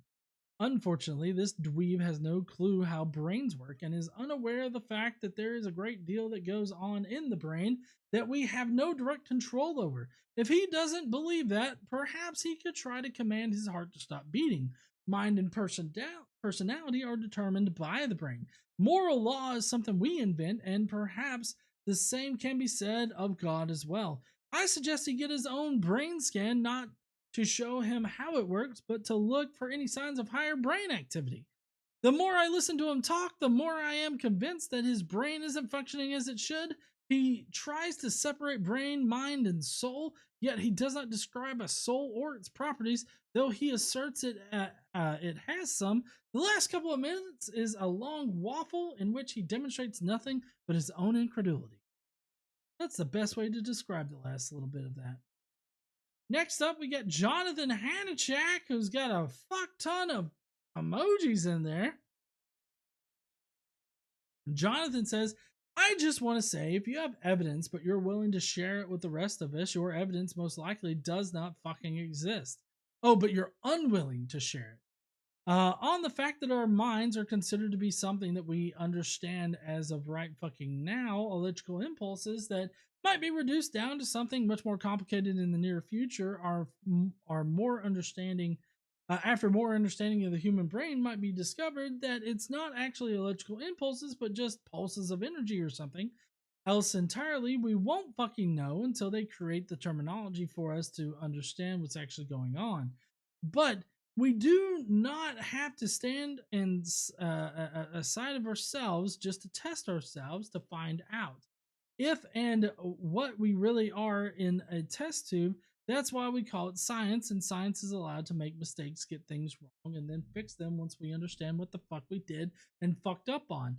Now, go read a science book that is designed for a professor to understand, and then go read a science textbook that a fifth grader is supposed to learn from and understand and see the difference in the way that the two different genres is written for understanding for the lay and non-lay person. If you feel like you didn't understand that, it's most likely because your comprehension level is so low that if a fifth grader asks you to do a math problem, you won't like what we didn't learn that math when I was in the fifth grade. Now remember, if you haven't seen it before, and you'll probably never see it again, but Casey is almost always right. GE not so much, but that's what we love them for, all of his bright ideas, all of his content, and you know what the giggling in the back of the room is contagious. Keep it up, Miss Casey, and then a whole bunch of emojis. Finally, we got Drew's book reviews over here, saying, I have not watched the video. I think I prefer seeing it the first time when you go over at GE and going by just what the title. I just want to say I like stuff and I am happy in my atheism, but I also like stuff before I was an atheist. So at least for me, the two simply put do not go together. I look forward to seeing the video, probably catch mostly on the replay, but looking forward to it. And a quick hello to all the Skeptic Mafia and of course KC. And until next time, keep on reading. Thank you so much there, Drew. Thank you everybody for commenting tonight. You guys are awesome. Maybe next week I can actually stand up. This week I had a couple of issues. For one thing, I don't know if my tower, like how I have my USBs and everything set up, I don't know if that's going to be all that cool with being raised up right now because I haven't done it yet. So I've got to see how that's going to work. But also sugar was all fucked up, so I decided to sit. But in any case, I've run way over time for tonight. And I want to get to playing some video games before we got to go to bed. Casey's already passed out over there on the couch. And I will... Never mind, she's awake. And giving me the stink eye. I might be sleeping on the couch. But anyways, never... But anyways, we got great content going out next week. Monday, we've got Sean McDowell and Kirk Cameron. And y'all are going to love the way I had to transform the video so I didn't get like copyright claim by Kirk because he can't handle criticism. But there's that. We're going to have another podcast out next week, which is going to have less Jesus in it, but still the Bible. And then Wednesday, we'll have a clip going up. And then Thursday, we're going to have Pastor Kyle Bailey as he tries to prove the resurrection. Well, for one, he tries to prove the resurrection with 6 basic facts. And then he tries to disprove counters to the evidence for resurrection. So it's quite an extensive video. But that's all coming up next week. I hope that you guys have a lovely weekend. I'm going to be playing some Magic tomorrow. I will probably always fail, but it's always fun to try. Megan in the chat says, great show, GE therapy works. I don't know if I'm therapeutic. I don't know if that's how a lot of people would describe me, but I appreciate the thought. Anyways, I'm going to get going. I'm going to play some No Man's Sky, and I guess I will see you heathens later. Don't forget to stand up and use your voice. Bye, heathens.